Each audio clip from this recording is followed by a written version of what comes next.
স্বর্ণ চোরাচালানের ৯৯%ই ধরাছোঁয়ার বাইরে থাকে। এক্ষেত্রে সক্ষমতার অভাবকে দুষলেন জাতীয় রাজস্ব বোর্ডের চেয়ারম্যান আব্দুর রহমান খান। জানালেন, ব্যক্তি পর্যায়ে স্বর্ণ আনার ক্ষেত্রে আইন সংশোধন করা হবে, পাশাপাশি লাগাম টানা হবে বিদেশ ফেরত যাত্রীদের স্বর্ণ আনার সীমায়। গতকাল বিকেলে রাজধানীর আগারগাঁওয়ে রাজস্ব ভবনে বাংলাদেশ জুয়েলার্স অ্যাসোসিয়েশন বাজুসের সাথে বৈঠকে এসব কথা বলেন এনবিআর চেয়ারম্যান। এ সময় মন্তব্য করেন, এই অবৈধ বাণিজ্যকে কেন্দ্র করেই বিদেশে খুন হয়েছেন আওয়ামী লীগের সাবেক সংসদ সদস্য আনোয়ারুল আজিম আনার। ব্যাগেজ রুলসের আওতায় প্রবাসী সহ নানা ছদ্মবেশে বিদেশ থেকে স্বর্ণ আনেন অনেকেই, যার একটি অংশ জুয়েলার্সদের কাছে গেলেও বড় অংশই হচ্ছে পাচার।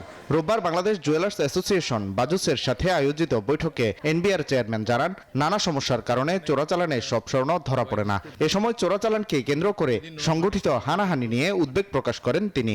একদিকে তো এটা খুবই বেআইনি কাজ এবং গর্হিত কাজ, এটা আপনার ইলিগ্যাল এবং এর জন্য বড় বড় শাস্তি, প্লাস এই চোরাচালানকে কেন্দ্র করে প্রচুর কিলিংও হয়, কিন্তু আমরা প্রায় দেখি যেটা নিয়ে যখন লাগালাগি হয়ে যায়, এই তথ্য আদান প্রদান নিয়ে হয়ে যায়, এবং আমরা সর্বশেষ কিন্তু একটা বড় সেন্সেশনাল মাল্টিনেশনাল কিলিং দেখেছি, যার বডি শুদ্ধ খুঁজে পাওয়া যায় না।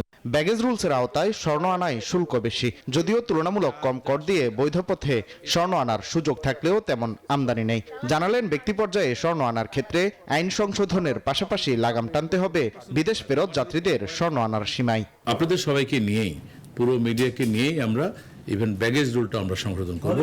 ব্যাগেজ রুলের একটা সংশোধনের উদ্যোগ আমরা নিয়েছি, একটা আলাপ আলোচনা, একটা কাজ হয়েছে। এটা আমাদের লেভেলে শেষ করার পরে আমরা এটা পাবলিক কনসালটেশনের জন্য দিয়ে দিব।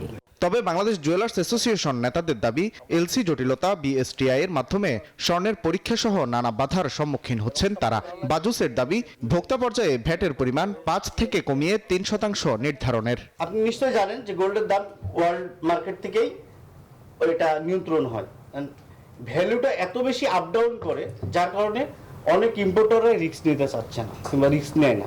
জুয়েলারিদের পক্ষ থেকে একটি বড় আশা এবং দাবির বিষয়টি হচ্ছে ভ্যাটটা যেটা 5% আছে 3%, এর বাইরে আর কোনো বড় কোনো দাবি জুয়েলারি সেক্টর থেকে নাই। স্বর্ণ বেচা কেনায় ভ্যাট ফাঁকি বন্ধে কর্মকর্তাদের আরো তৎপর হওয়ার নির্দেশনা দেন এনবিআর চেয়ারম্যান, যাতে নেক্সট ইয়ারে এটা আরো ব্যাপক আকারে আমরা ইন্ট্রোডিউস করতে পারি। ওয়ালেদ সাকিব, নিউজ 24, ঢাকা।